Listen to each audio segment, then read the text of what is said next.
Doctor صاحب مجھے یہ بتائیں کہ یہ جس طرح لڑائی جھگڑے ہو جاتے ہیں تو یہ وجہ اس کی بلڈ پریشر ہی ہوتا ہے، ٹھیک ہے نا، اکثر اوقات مطلب جو جسمانی طور پر محسوس ہوتا ہے۔ امام دین، ہاں میں نے آپ کو پہلے بھی یہ بات بتائی تھی کہ ہائی بلڈ پریشر کی وجہ سے لڑائی جھگڑا نہیں ہوتا، اچھا، لڑائی جھگڑے کے بعد پریشر ہائی ہوتا ہے۔ تو چلو بعد میں کر لیں۔ نہیں، بعد میں کیوں کر لیں؟ ہاں آپ نے غلط بات کہی ہے۔ میں جو ہائی بلڈ پریشر ہے ہاں وہ ایک بیماری ہے جس کا ہمیں معلوم ہونا چاہیے، اور جو غصہ ہے وہ ایک شخصیت کا حصہ ہے۔ میں ہمیشہ یہ بات بتاتا ہوں۔ اچھا، اس کو خاموش قاتل بھی کہتے ہیں؟ بالکل کہتے ہیں، اچھا کیونکہ اس کی علامت کوئی نہیں ہوتی۔ اچھا، امام دین، اگر ہائی بلڈ پریشر کی علامت ہوتی نا ہاں جی ہاں جی، تو ہم کتنے لوگوں کو بچا سکتے تھے پیچیدگیوں سے، اچھا کیونکہ ہائی بلڈ پریشر حملہ کہاں کرتا ہے؟ کہاں؟ دماغ پہ، اچھا آنکھوں پہ، اچھا، دل پہ، اوہو، گردوں پہ، یہ تو ہر ٹانگوں پہ، ہر علاقے میں پھر تو یہ تو سب حملہ کر جگہ دیتا ہے، حملہ آور ہوتا ہے۔ اسے ہم کہتے ہیں ابو الامراض، یعنی تمام امراض کا باپ۔ کیسا باپ ہے جو بندے کو خراب کرتا ہے؟ اور اسی طرح شوگر کی بیماری کو کہا جاتا ہے ام الامراض، یعنی ہر مرض کی دوا ہے یہ، نہیں ماں، ام ام الامراض، الامراض ماں، ماں ہے، ٹھیک ہے؟ شوگر تو ہے، اگر کسی کو ام الامراض بھی ہو اور ابو الامراض بھی ہو، ہوئے ہوئے یعنی شوگر کی جوڑا بن بیماری جائے، بھی ہو ہاں اور ہائی بلڈ پریشر بھی ہو، ہاں تو جی۔ پھر اس بندے کا کیا حال ہوگا؟ مگر میں نے یہ نوٹ کیا ہے جی کہ کسی امیر بندے کو اگر بلڈ پریشر ہو نا جی، جی، تو لوگ کہتے ہیں کہ یہ بھائی صاحب کو غصہ بڑا آتا ہے، ان کو بلڈ پریشر ہے۔ اور کسی ماڑے مسکین بندے کو، میرے جیسے کو، اگر یہ بلڈ پریشر ہو اور وہ کسی وقت غصہ کر لے تو وہ کہتے ہیں وہ بھائی پھیرو کا تو دماغ فیل ہو گیا، وہ تو پاگل ہو گیا۔ بس یہ سوچ کی بات ہے۔ یعنی وہ امیر بندہ جو ہے اس کو بلڈ پریشر ہے اور میں پاگل ہو گیا ہوں۔ میں نے کہا نا، سوچ کی بات ہے۔ ہاں جی اور پہلے بھی میں نے آپ سے کہا کہ ہائی بلڈ پریشر کا تعلق ہاں آپ جی، کی شخصیت سے نہیں ہے۔ ہائی بلڈ پریشر ایک بیماری ہے، جبکہ غصے کا تعلق شخصیت سے ہوتا ہے۔ جب غصہ زیادہ آئے گا اس کی وجہ سے بلڈ پریشر ہائی ہو سکتا ہے، دھڑکن تیز ہو سکتی ہے۔ جی جی جی، جب دھڑکن تیز ہوگی اور بلڈ پریشر ہائی ہوگا، دل پر بوجھ پڑے گا، اور خدا نخواستہ چھاتی میں بوجھ ہو سکتا ہے، ہاں چھاتی جی، میں درد ہو سکتا ہے، جسے ہم کہتے ہیں انجائنا، یا اللہ نہ کرے بعض اوقات ہارٹ اٹیک بھی ہو جاتا ہے۔ اچھا اچھا، تو اس لیے ہائی بلڈ پریشر کو پیدا نہ ہونے دیں، اپنی شخصیت میں ٹھہراؤ کریں۔ اچھا جب آپ کی شخصیت میں ٹھہراؤ ہوگا نا، ہاں، پھر آپ کا بلڈ پریشر ہائی نہیں ہوگا۔ اچھا، اور اگر آپ کو غصہ بہت زیادہ آ رہا ہے ہاں جی، تو پانی پی لیں۔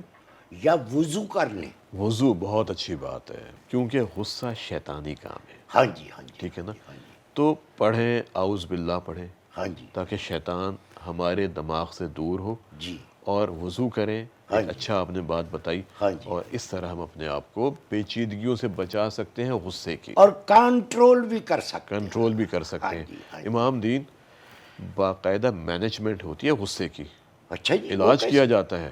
اس میں منیجر کون ہوتا ہے؟ مینیجر جو بعض نفسیات کے ماہر ہوتے ہیں، ہاں جی ہاں جی، بعض ایسے لوگ جو لوگوں کو بلاتے ہیں، ان لوگوں کو جن کا غصہ بہت زیادہ ہوتا ہے، اچھا، ان کو سمجھایا جاتا ہے، ہاں ان کو بتایا جاتا ہے، پہلے ان کو بلا کے ان کی ہسٹری لی جاتی ہے ہاں، کہ ان کو غصہ کن باتوں پہ آتا ہے، اچھا شخصیت کا تجزیہ کیا جاتا ہے۔ اچھا اور خالی ایک کو نہیں بلاتے، میاں کو یا بیوی کو، دونوں کو اکٹھا بلاتے ہیں۔ اچھا، بات بھی ان سے کٹھے بٹھا کے کرتے ہیں بالکل، یا علیحدہ علیحدہ نہ بات نہ، کرتے دونوں ہیں؟ کو ایک اچھا ساتھ بٹھا کے بات کی جاتی ہے، اور پھر ان دونوں کی شخصیت کا تجزیہ کیا جاتا ہے، اور پھر انہیں بتایا جاتا ہے کہ آپ کہاں پہ غلط ہیں ہاں اور آپ کہاں پہ غلط ہیں، ہاں آپ کو کیا کرنا چاہیے اور آپ کو کیا کرنا چاہیے، جی، ٹھیک ہے نا؟ اور اس طرح جب میاں بیوی کو یہ باتیں بتائی جاتی ہیں تو ہم نے دیکھا کہ بہت سے جوڑے انہوں نے اپنی زندگی اچھے انداز میں گزارنا شروع کر دی۔ جوڑوں کا جو درد ہے نا جی، جی، وہ جوڑے ہی جانتے ہیں۔ بے شک، ہاں جی ہاں جی، بے تو شک۔ میرے جوڑوں کا جو درد ہے تو یہ کون جانتا ہے؟ امام دین، ہاں جی، یہ جوڑ ہوتے ہیں، اچھا میں جوڑے کی بات کروں، کپل، اچھا اچھا میاں اچھا بیوی، اچھا اچھا، میں ان کی سمجھا بات میں یہ کر رہا جوڑوں ہوں۔ کا جو درد ہوتا ہے اس کی بات کر رہے ہیں۔ جی، یہ جو جوڑ آپ کے ہیں نا، ہاں جی جو گھٹنے کے جوڑ ہیں، ہاں جی ہاں جی، یہ بھی ایک بیماری ہوتی ہے جو عمر کے زیادہ لوگوں میں ہوتی ہے لیکن بچوں میں بھی ہو سکتی ہے. تو وہ میں تو بچوں کی کیٹیگری میں آتا ہوں نا جی. آپ ذہنی طور پر تو میں معصوم اور بچہ ہی ہوں نا جی. نہیں امام دین، یہ تو میں آپ سے ہمیشہ کہتا ہوں اچھا کہ آپ ایک بڑے پرخلوص انسان ہیں، اچھا آپ ایک درد مند انسان ہیں. اچھا صرف کچھ آپ کی برائیاں ہیں، اگر آپ ان کو ختم کر دیں تو آپ ایک بہت اچھے انسان بن جاتے ہیں. اچھا جی. جو آپ غیبت کرتے ہیں لوگوں کی نا، نہیں غیبت نہیں میں کرتا، میں سازش کرتا ہوں. سازش کرتے ہیں. ہاں رشتہ داروں کے خلاف. بس یہی تو بری بات ہے نا. نہیں تو وہ اگر میرے خلاف کرتے ہیں تو میں ان کے خلاف، میری وہ غیبت بھی کرتے ہیں، سازش بھی کرتے ہیں، میرے خلاف منصوبے بھی بناتے ہیں، تو جوڑ کا توڑ نہیں ہونا چاہیے. جوڑ کا توڑ یہ ہے کہ ان کے سامنے جا کے بات کریں آپ. وہ تو پھر لڑائی ہوئی. تو پھر میں لڑائی کو پسند تو نہیں پھر کرتا. اس بات کو کریں مت. اچھا اگر کوئی بات آپ کو بری لگتی ہے ہاں جی تو پھر آپ میرے سامنے آ کے غیبت نہ کریں. امام دین، یہ جو اکثر ہم کہتے ہیں کہ الکوہل کا استعمال نہ کریں، تمباکو کا استعمال نہ کریں، پیٹ بھر کے کھانا نہ کھائیں، اپنا شوگر لیول چیک کرتے رہیں، بلڈ پریشر پہ نگاہ رکھیں، وزن کو کنٹرول کریں، اپنے غصے کو کنٹرول کریں، یہ ہم یوں کہتے ہیں کہ تاکہ آپ اپنے آپ کو بے شمار بیماریوں سے بچا سکیں. جی ٹھیک ہے. نہ صرف انجائنا اور ہارٹ اٹیک بلکہ ہائی بلڈ پریشر اور فالج سے بھی، اچھا اور گردوں کے امراض سے بھی، اچھا کیونکہ ہائی بلڈ پریشر کی وجہ سے گردے کے امراض بہت بڑھتے جا رہے ہیں. اچھا. اور خدا نہ خواستہ امام دین، بعض اوقات ایسا ہوتا ہے کہ لوگوں کو پتہ ہی نہیں چلتا کہ ان کے گردے فیل ہو گئے ہیں. اوئے ہوئے. صرف ہوتا کیا ہے، کمزوری ہونا شروع ہو جاتی ہے، اچھا بھوک لگنا بند ہو جاتی ہے، اچھا متلی ہونے لگتی ہے، اچھا اور جسم ان کا سوکھنا شروع ہو جاتا ہے. اچھا جب ہم ان کا ٹیسٹ کرتے ہیں تو پتہ چلتا ہے کہ بلڈ پریشر تو پہنچا ہوا ہے کوئی 250 کے اوپر والا، اور نیچے والا 140 پر. اچھا جب اور ہم ان کے خون ٹیسٹ کرواتے ہیں تو یہ معلوم ہوتا ہے کہ ان کے گردے کام کرنا چھوڑ گئے ہیں، اور پھر ہمیں فوری ان کا ڈائلیسس کرنا پڑتا ہے، ان کے خون کی صفائی کرنی پڑتی ہے. یہ جو گردے کام کرنے چھوڑ دیتے ہیں، مجھ کو یہ بتائیں ڈاکٹر صاحب کہ یہ تو میں نے سنا ہے کہ اگر اپنے ملازم کو تنخواہ نہ دو تو وہ کام کرنا چھوڑ دیتا. اچھا، تو یہ گردوں کی بھی کوئی تنخواہ مار لیتا ہے جو یہ کام کرنا چھوڑ دیتے ہیں؟ گردوں کی تنخواہ کیا ہوتی ہے؟ کیا ہوتی؟ گردوں کی تنخواہ ہے کہ ان کو پراپر خون ملتا رہے، ان کو پراپر آکسیجن ملتی اچھا رہے، وہ کیش نہیں لیتے؟ ان کو غذائی ضروریات ملتی رہے. اچھا اچھا جب گردے کو خون نہیں ملے گا، گردے کے اوپر ہاں اس کے کام کرنے کی صلاحیت سے زیادہ بوجھ آپ ڈال دیں گے ہاں. تو گردہ کب تک سہار سکے گا؟ یہی حالت نوکروں کی، ملازموں کی ہوتی ہے جب ان سے ہم اوور ورک لیتے ہیں نا جی. جی وہ کہتے ہیں کہ جی میں جا رہا ہوں، میرے چاچے کی دھی کے پھپھڑ کا پوترا جو ہے اس کی شادی ہے اور میں نے اچھا، جانا ہے. اور غائب ہو جاتا ہے. وہ غائب ہو جاتا ہے. تو زیادہ کام جس سے بھی لیا جائے گا نا وہ نوکری چھوڑ دیتا ہے، یہ تو بات آپ کی ٹھیک ہے، چاہے کیونکہ گردے ہوں یا نوکر ہو. ہاں یہ تو بات ٹھیک ہے. اور اسی طرح امام دین، دماغ کی بات ہے ہاں جی. کہ اگر بلڈ پریشر ہائی ہوتا رہے گا اچھا تو ایک دن خدا نہ خواستہ دماغ کی شریان پھٹ جاتی ہے، برین ہیمریج ہو سکتا ہے، اور اچانک سے اللہ نہ کرے یا تو کوئی مسہب ہو سکتا ہے، ڈیتھ ہو سکتی ہے، یا انسان ساری زندگی کے لیے معذور ہو سکتا ہے، اللہ معاف. بولنے کی صلاحیت ختم ہو سکتی ہے. ہاں جی آنکھوں پر اگر اثر ہو رہا ہے امام دین تو بینائی جا سکتی ہے. ٹھیک ہے نا. بعض اوقات پاؤں ہاں جی. متاثر ہو جاتے ہیں، جو ٹانگوں کی نالیاں ہیں خون کی، ان کے اندر کلاٹ آ سکتے ہیں، لوتھڑے آ سکتے ہیں. اس لیے ہمیں اپنے بلڈ پریشر پہ نگاہ رکھنی چاہیے، اپنے بچوں کا، اپنے گھر کے دوسرے افراد کا بلڈ پریشر ریگولر چیک کرواتے رہیں. اچھا جی.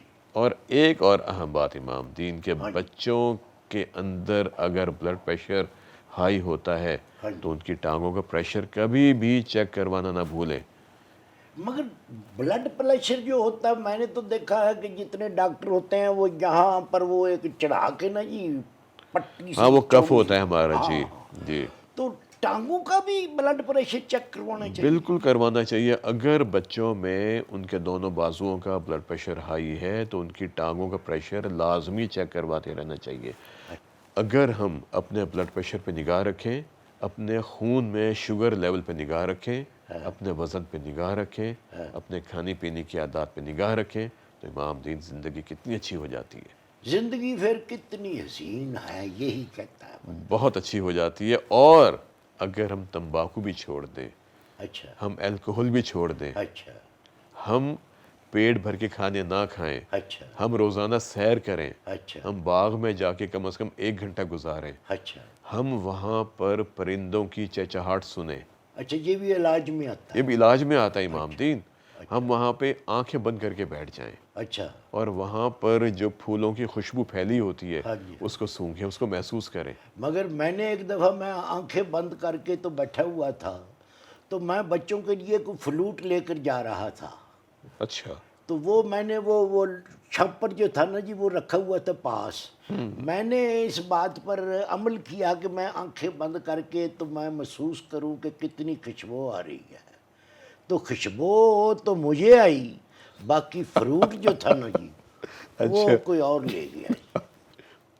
اب امام دین یہ تو معاملات ہیں، یہ تو اب ہمارے معاشی مسائل کہیں یا یہ ہماری عادات کہیں یا ہمارے معاشرے کے اندر جو خرابیاں، بیماریاں، یہ بھی تو بیماری ہے نا ایک طرح کی۔ ہاں جی ہاں جی ہاں۔ تو اب یہ تو خیر بڑا افسوس ہوا کہ آپ کا پھل وہاں سے غائب ہو گیا، تو آپ نے محسوس تو کیا ہوگا پھولوں کی خوشبو۔ خوشبو محسوس ہوئی تھی مگر فروٹ محسوس نہیں ہوئے جی، وہ کسی اور کو محسوس ہوئے اور وہ لے اچھا، گیا جی۔ اوہو، بہت بہت چلے بہرحال، تو یہ تمام چیزیں امام دین اگر ہم ان پر عمل کرتے رہیں تو ہم بے شمار بیماریوں سے بچا سکتے ہیں۔